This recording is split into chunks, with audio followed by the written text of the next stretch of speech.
Alléluia. Nous voulons bénir le Seigneur en ce vendredi 19. Nous sommes au 13e jour de notre mois d'Adar, de jeûne et de prière, sur les 30 jours, et nous nous réjouissons de tout ce que nous apprenons de la part du Seigneur. Je voudrais, en guise d'introduction avec vous, pouvoir chanter ce vieux cantique, mais qui pour moi est d'actualité. Marchons sous le regard de Dieu. Alléluia. Marchons sous le regard de Dieu, de Jésus, suivons la trace, avançons-nous vers le Saint-Lieu. Bientôt nous verrons sa face. Jésus promet aux vrais soldats qu'ils auront part à sa victoire. Après les luttes d'ici-bas, la couronne de gloire, ils verront le Sauveur qui les a rachetés. Quand il mourut sur le calvaire, il les introduira dans la félicité et dans l'éternelle lumière. Marchons sous le regard de Dieu, de Jésus, suivons la trace, avançons-nous vers le Saint-Lieu. Bientôt nous verrons sa face. Je le dis encore, Jésus promet aux vrais soldats qu'ils auront part à sa victoire. Après les luttes d'ici-bas, la couronne de gloire, ils verront le Sauveur qui les a rachetés. Quand il mourut sur le calvaire, il les introduira dans la félicité et dans l'éternelle lumière. Annonçons à tous le salut de Christ, prenons la bannière et marchons d'un pas résolu vers le ciel, vers la lumière. Jésus promet aux vrais soldats qu'ils auront part à sa victoire.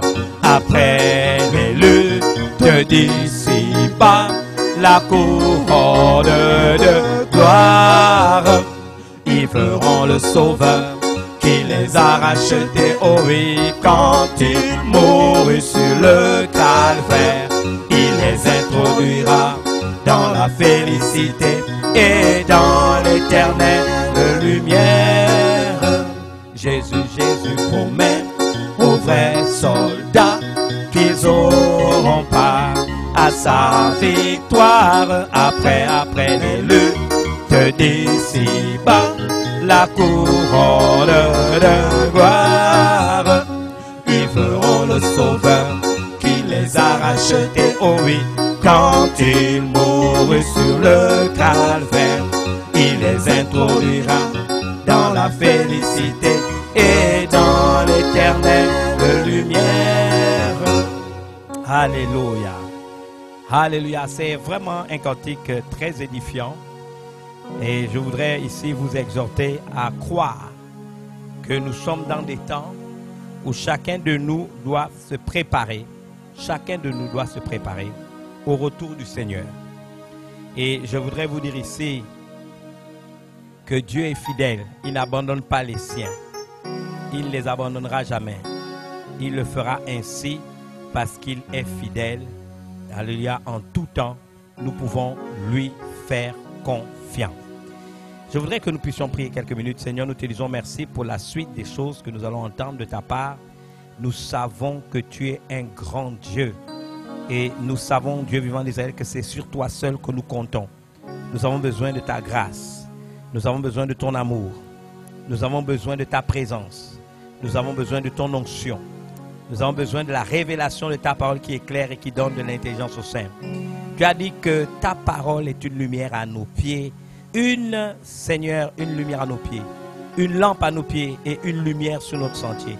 Nous voulons véritablement en savoir assez pour qu'il nous soit donné de ne pas, Seigneur, nous perdre mais de marcher, Seigneur, victorieusement vers l'accomplissement des choses, Seigneur, que tu as prévues pour chacun d'entre nous. Reçois donc l'honneur, la gloire et la louange qui t'est due au nom de Jésus.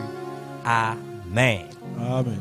Alors, en ce merveilleux vendredi 19, alors que nous sommes au 13e jour de notre mois d'Adar, nous avons développé la thèse qui veut que nous parlions de comment nous appliquer à attendre l'avènement. Mais le texte biblique tel que nous l'avons dans 2 Pierre 3,12, j'espère que ceux qui prennent les textes le regardent bien, la Bible déclare « Tandis que vous attendez et hâtez l'avènement du jour, n'est-ce pas, de Dieu, à cause duquel les cieux enflammés se dissoudront et, n'est-ce pas, les éléments embrasés se fondront. » Alors, je ne sais pas si ceux de la technique ont retrouvé le texte, n'est-ce pas? C'est important que vous puissiez suivre. J'ai dit 2 Pierre combien? J'ai dit 3. Et c'est important pour ceux qui nous aident, pour que ceux qui, n'est-ce pas, regardent, puissent se rendre compte que les textes que nous donnons, ils peuvent le trouver dans la Bible. C'est bien 2 Pierre 3,12. Et j'aimerais que chaque texte que je vous donne, on le retrouve effectivement sur la toile. Vous m'aidez pour ça. La Bible dit, tandis que vous attendez et hâtez l'avènement du jour de Dieu, à cause duquel les cieux enflammés se dissoudront et les éléments embrasés se fondront. Tandis que vous attendez, nous avons parlé d'attendre, maintenant nous allons parler de hâter. Hâter la venue de notre Seigneur Jésus-Christ. Et c'est important. Je vous ai dit que j'allais insister sur le fait comment faire face, n'est-ce pas, à ces événements d'ordre eschatologique.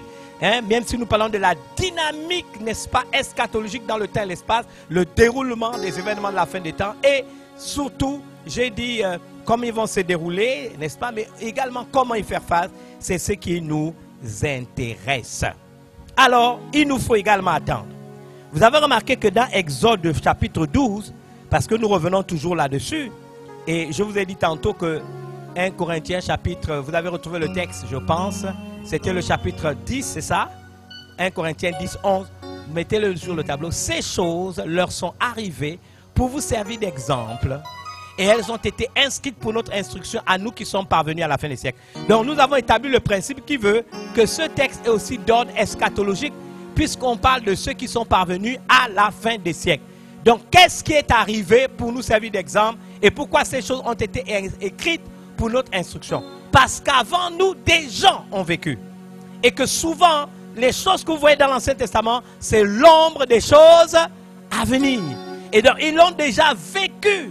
Et vous et moi, nous pouvons en faire des exemples, mais également un mode d'instruction, nous qui sommes arrivés dans ces temps. Je vous ai donc dit tantôt que lorsque nous avons lu Exode chapitre 12, que dans cette affaire, le peuple d'Israël passait sa dernière nuit. Sa dernière nuit où? Sa dernière nuit dans la servitude de l'Égypte.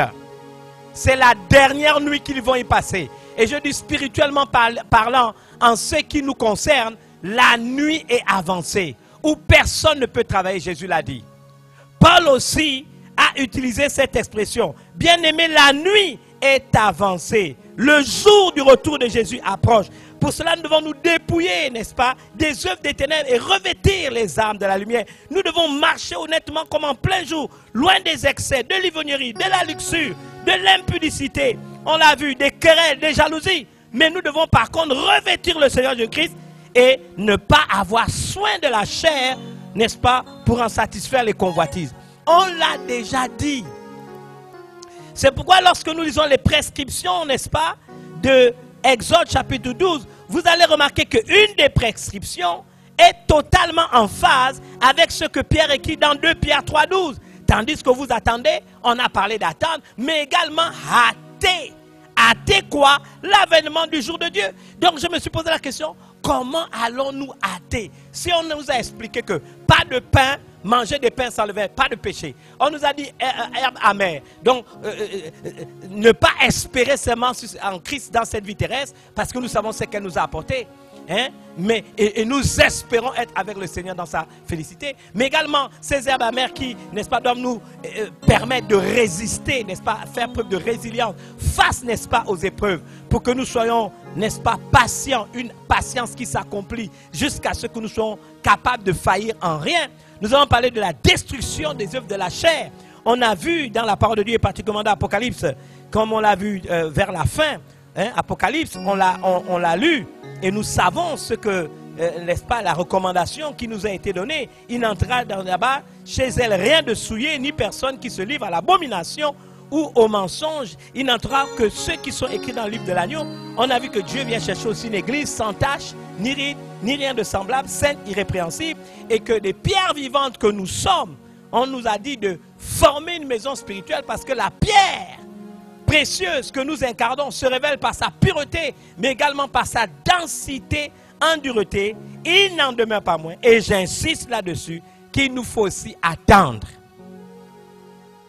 Nous l'avons appris, mais aussi hâter la venue du Seigneur. Alors, quelle est la prescription que vous retrouvez dans le texte d'Exode 12? La Bible dit, vous aurez vos saints reins à la main, vous aurez vos reins saints, vos souliers aux pieds et votre bâton à la main, vous le mangerez à la hâte. My God. Vous le mangerez à la hâte. Bien-aimé, le mot hâter là revient. Il faut manger vite, il faut manger à la hâte. Quand vous le mangerez, vous aurez vos reins sains, vos souliers aux pieds et votre bâton à la main, et vous le mangerez à la hâte. C'est la Pâque de l'Éternel. En d'autres termes, ça veut dire que vous devez être prêt à partir. C'est ce que tout le texte veut dire. Regardez, on dit c'est la Pâque de l'Éternel. Regardez la suite du verset. Cela s'applique à nous aujourd'hui. On dit cette nuit-là, je passerai dans le pays d'Égypte et je frapperai tous les pays nés, les premiers-nés du pays d'Égypte, depuis les hommes jusqu'aux animaux. J'exercerai le jugement contre tous les dieux de l'Égypte. Je suis l'Éternel. La suite. Le sang vous servira de signe. Sur les maisons où vous serez, je verrai le sang et je passerai par-dessus vous, et il n'y aura point de plaie qui vous détruise quand je frapperai le pays d'Égypte. La suite. Vous conserverez, c'est ce qui m'intéresse, le souvenir de ce jour, et vous le célébrez par une fête en l'honneur de l'Éternel. Vous le célébrez comme une loi, comment? Perpétuelle pour vos descendants. Si c'est une loi perpétuelle, c'est que cette loi est encore d'actualité aujourd'hui. Le parallélisme des formes veut que de la même manière que nous allons partir, Dieu va juger le monde. C'est ça, on dit, sortez du milieu d'elle, mon peuple, afin que vous ne participiez point à ces péchés et que vous n'ayez pas part à ces fléaux. C'est la raison pour laquelle l'apôtre Pierre prend le temps dans 2 Pierre 3,12 de dire, tandis que vous attendez et hâtez l'avènement du jour de Dieu, il dit à cause duquel. C'est ce qu'il dit. Qu'est-ce qui va se passer? Les cieux enflammés se dissoudront et les éléments embrasés se fondront. Vous remarquez bien qu'il y a un parallélisme des formes. Dieu va juger le monde de la même manière qu'il a jugé l'Égypte. L'Égypte a été frappée, réduite à néant. Il va aussi réduire à néant le monde. Il a frappé l'Égypte, il a frappé les premiers-nés, il a disloqué, démembré ce système. Le système du monde aussi va se dissoudre. La Bible dit duquel les cieux enflammés se dissoudront et les éléments embrasés se fondront. Dans la veille du départ, que fait Dieu? Il protège les siens. Il leur donne des recommandations. Mangez du pain sans levain. Pas de péché dans votre vie. Face à la détresse, face aux épreuves, faites, n'est-ce pas, preuve de résistance, de résilience. Mais également, comprenez que l'épreuve a un but, vous rendre patient, vous parfaire. Ensuite, il leur dit pas de chair. Il faut le retirer au feu. Il faut brûler la chair. Ces 3 choses sont liées au fait de comment s'appliquer à attendre l'avènement. Maintenant, si je meurs dans la condition où je suis en train de vivre une vie sans péché, d'apprendre à faire preuve de résilience, de résistance, d'être dégoûté du monde au point que j'aspire partir. Parce qu'il fait partie de ceux qui pensent que, n'est-ce pas, comme beaucoup doivent le penser, que ce n'est pas seulement dans cette vie en Christ que j'espère en Christ. C'est important. Et ensuite, décider de ne pas vivre dans la chair, ça c'est les 3 choses qu'il faut faire pour s'appliquer à attendre cet avènement. Que je meure, je vivrai l'avènement, la parousia de manière mineure. Que je sois resté vivant jusqu'à l'enlèvement de l'Église, je vivrai sans avoir précédé les morts en Christ, aussi l'avènement mineur, l'avènement qu'est la parousia. Mais j'aimerais vous dire quelque chose. Il ne faut pas seulement attendre, il faut hâter. Comment on hâte? Il faut être prêt. C'est le texte que nous venons de lire. Écoutez-moi bien. Hâter est du domaine de la distorsion du temps. Comme en électricité ou dans l'électromagnétisme, où cette distorsion est une déformation d'un phénomène périodique au cours de sa transmission. C'est-à-dire, on déforme la chose au cours de sa transmission. J'aimerais vous dire quelque chose.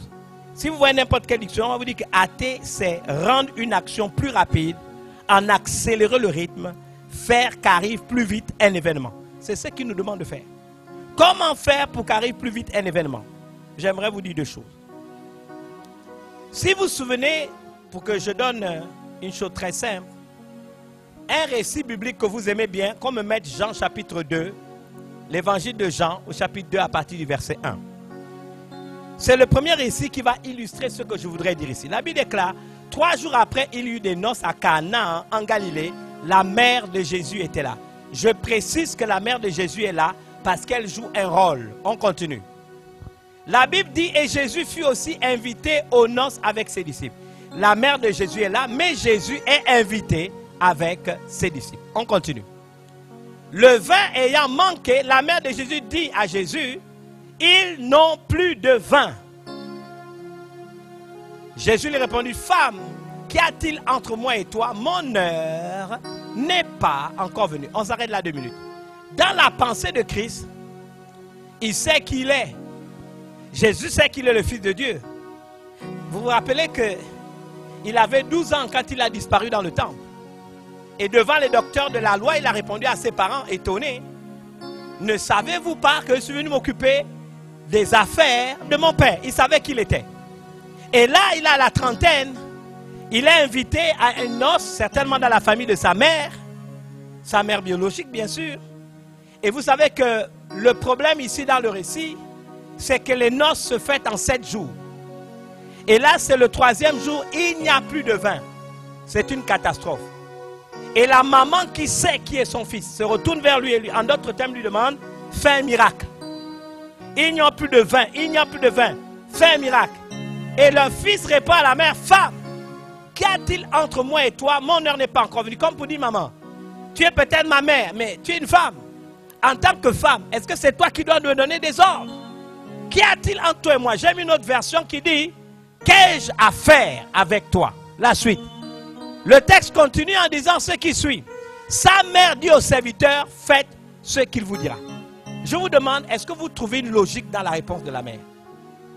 Elle s'adresse à son fils, lui demande de faire un miracle.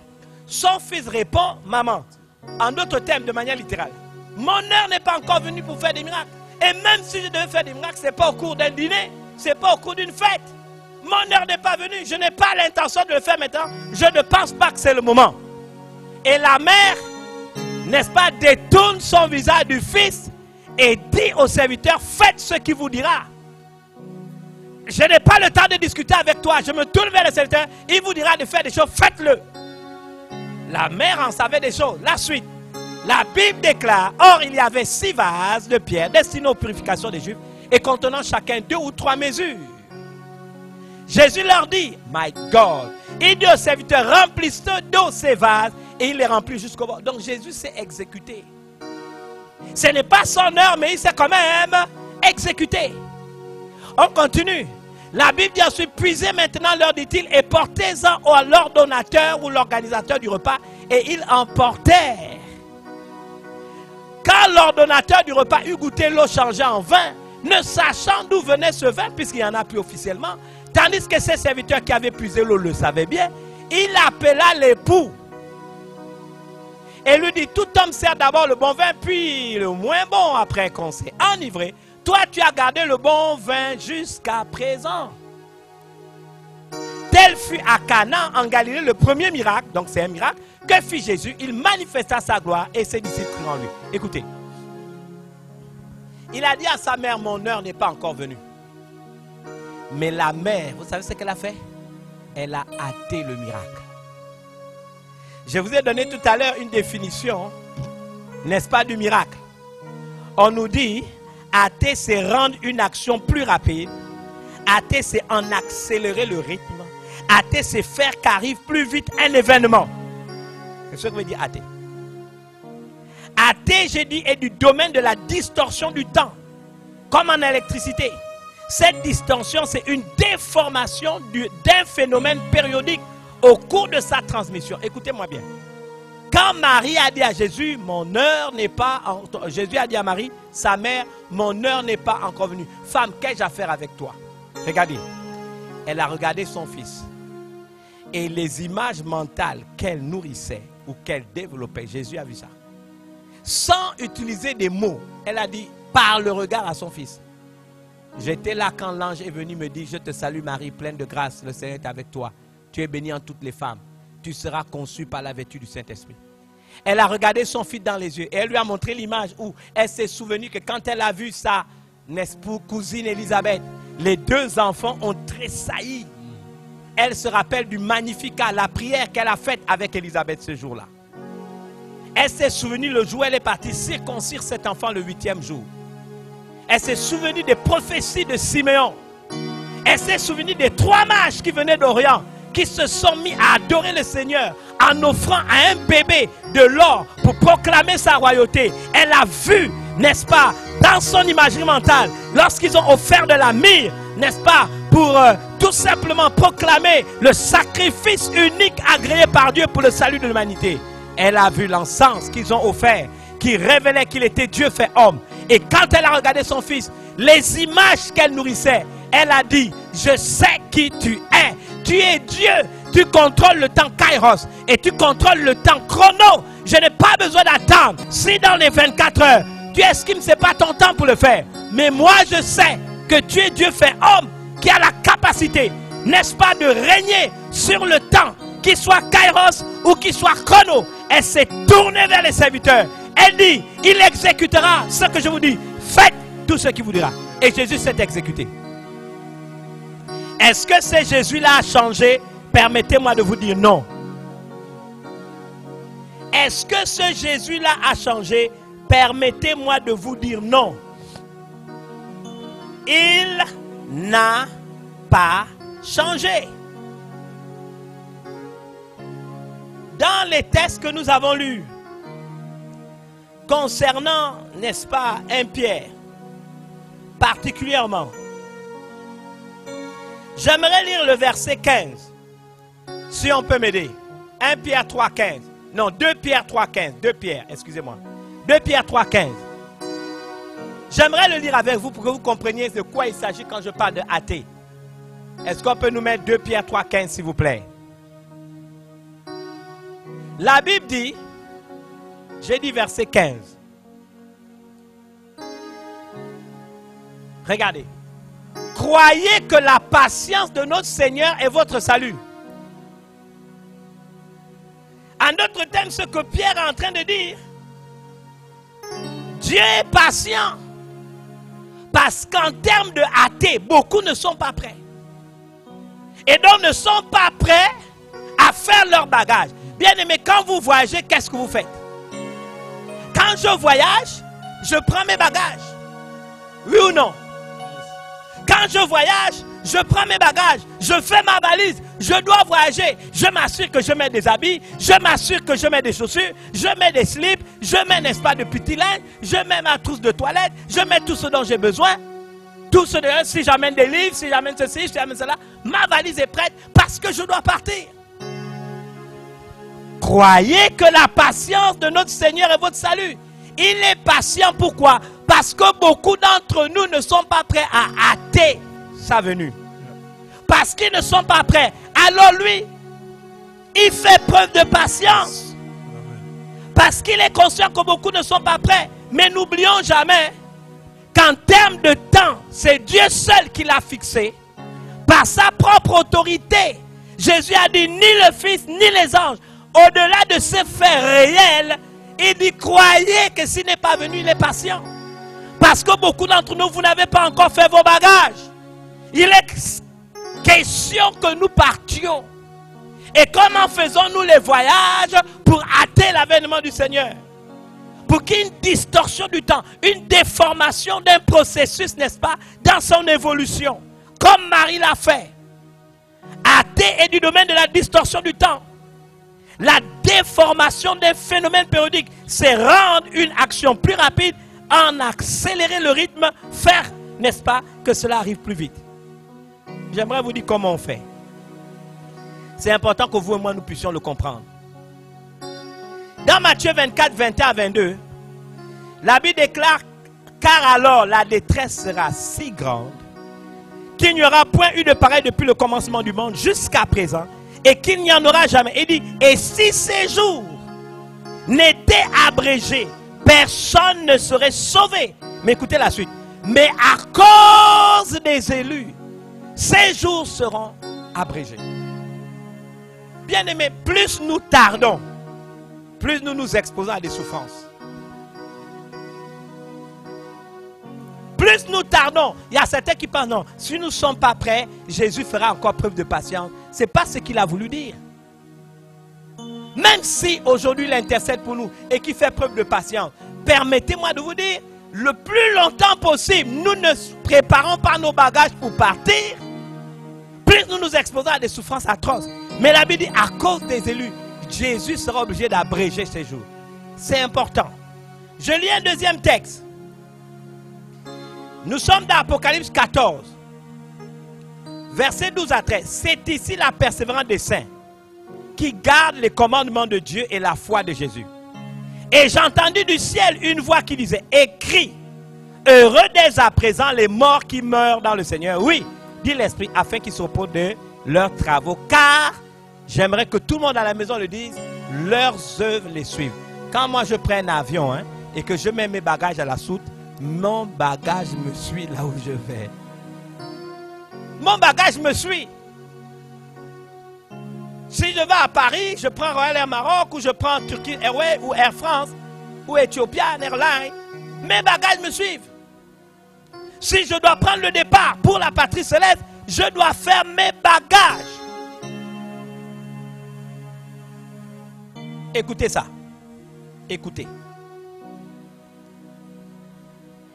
Si ce sont nos œuvres qui nous suivent, l'heure est venue de prendre une feuille et d'écrire à quoi Dieu m'a appelé. Parce que faire ces bagages, c'est quoi? C'est faire sur terre toutes les choses que Dieu m'a demandé de faire. Je n'ai pas le temps à me laisser distraire. Je n'ai pas le temps à me laisser, n'est-ce pas, fourvoyer. Ce n'est pas le temps du péché. Ce n'est pas le temps des plaintes. Ce n'est pas le temps des murmures. Ce n'est pas le temps de la chair. C'est le temps de faire les choses pour lesquelles Dieu m'a appelé. Dieu m'a créé. Dieu m'a amené à l'existence. Pourquoi il m'a suscité? Dans le cadre de ma vie familiale, qu'est-ce que je dois faire? À titre individuel, qu'est-ce que je dois faire? Dans le cadre du ministère, qu'est-ce que je dois faire? Je dois faire mes bagages. Faire mes bagages, c'est m'assurer que sur terre, je finisse toutes les choses qui ont été attachées à ma vie. Que je le fasse dans l'excellence, que je le fasse dans le temps. Pour que si je devais partir, mes œuvres vont me suivre. Quelles sont les œuvres qui vont vous suivre? Vous êtes à longueur de journée dans les réseaux sociaux à participer à des débats stériles. Alors qu'il y a des choses que nous devons faire. Il y a des choses que nous devons finir pour pouvoir partir. Quand quelqu'un voyage, vous avez déjà vu quelqu'un qui voyage la veille, il est excité. Il est préoccupé, il doit faire ses bagages, il doit être à l'heure à l'aéroport. Les chrétiens vivent dans une indolence, dans une insouciance, comme si ils vont vivre éternellement ici. Non, nous avons un stade de perfectionnement. Non seulement la mort peut nous surprendre, et que vous ne le voulez pas, si c'est même la mort, ce sont vos œuvres, vos bagages qui vont vous suivre. Mais si même vous restez vivant jusqu'à l'avènement du Seigneur Jésus-Christ, vous devez donc comprendre une chose, que vous le vouliez ou pas, pour l'entendre vous dire, bon et fidèle serviteur, rentre dans la joie de ton maître, il va falloir qu'il évalue que ce pourquoi il t'a suscité, tu l'as fait. La Bible dit, bien-aimé, 1 Jean 3, 2 à 3, je termine avec ce verset. Bien-aimé, nous sommes maintenant enfants de Dieu. Et ce que nous serons n'a pas encore été manifesté. Mais nous savons que lorsque cela sera manifesté, nous serons semblables à lui. Parce que nous le verrons tel qu'il est. Et la Bible ajoute, quiconque a cette espérance en lui se purifie comme lui-même est pur. Est-ce que vous savez que espérer le rencontrer, le voir face à face, le faire, c'est se purifier comme lui-même est pur. La sanctification, c'est là. Quiconque a cette espérance en Jésus se purifie lui-même comme lui-même est pur. Quelle espérance le rencontrer un jour. Que ce soit par le moyen de la mort en Christ, parce que mon ange me prendra par la main. Mon ange me prendra par la main pour m'amener à voir la réalité ultime. Oui, parce que mon corps retournera dans la poussière, mais mon âme, unie à l'esprit que Dieu a créé, retournera à Dieu qui l'a créé. Et mon ange m'amènera vers lui. Si par hasard je dois mourir, il devra dire, voici cet homme que tu as mis sous ma responsabilité. Je l'ai protégé et gardé. Aujourd'hui, il est venu vers toi. Je te le présente. Il a travaillé tel que tu lui as demandé. Il a accompli ces choses pour lesquelles tu l'as suscité. Et le Seigneur sera dit, rentre dans la joie de ton maître. Il m'enverra dans le sein d'Abraham. Le sein d'Abraham qui est déjà l'antichambre du paradis. Et quand les morts en Christ ressusciteront, si je suis mort en Christ, ceux qui seront restés vivants ne vont pas me dévancer. Oh, Patrick Obama ressuscitera d'abord. Nina Flor Sogo ressuscitera d'abord. Tous nos bien-aimés qui sont morts, que nous avons aimés, Pasteur Eya, Stanislas, ressuscitera avant. Tous ceux-là qui sont morts en Christ, que nous connaissons, Kissa Evelyne, s'élèvera d'abord. Tous nos bien-aimés que nous avons connus. Et si parmi nous certains meurent en Christ, ils ressusciteront d'abord. Iront vers le Seigneur.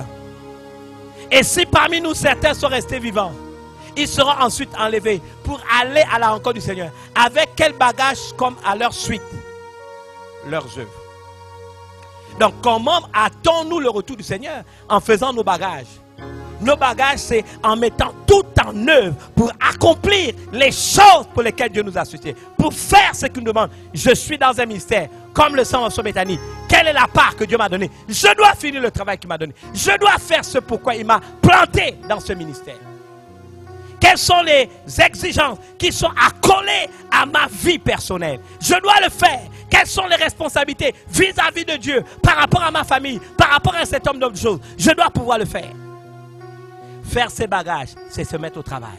C'est pour ça que je dis, qu'il vienne maintenant ou qu'il tarde. Vivons et travaillons comme s'il vient dans 100 ans. Amen. Mais soyons prêts chaque jour comme s'il venait aujourd'hui. L'événement du Seigneur, c'est une parousia. Un événement inattendu. Un événement soudain qui doit nécessiter chez chacun d'entre nous l'obligation de nous préparer. Il y a ce cantique que vous ne connaissez peut-être pas, mais qui dit « J'aime ta loi et je suis en paix et il ne m'arrive aucun malheur parce que j'aime ta loi. J'aime ta loi. Et je suis en paix. Et il ne m'arrive aucun malheur parce que j'aime ta loi. Dirige-moi, guide mes pas. Où dois-je aller? Je ne sais pas. Je ne suis rien. Je ne puis rien.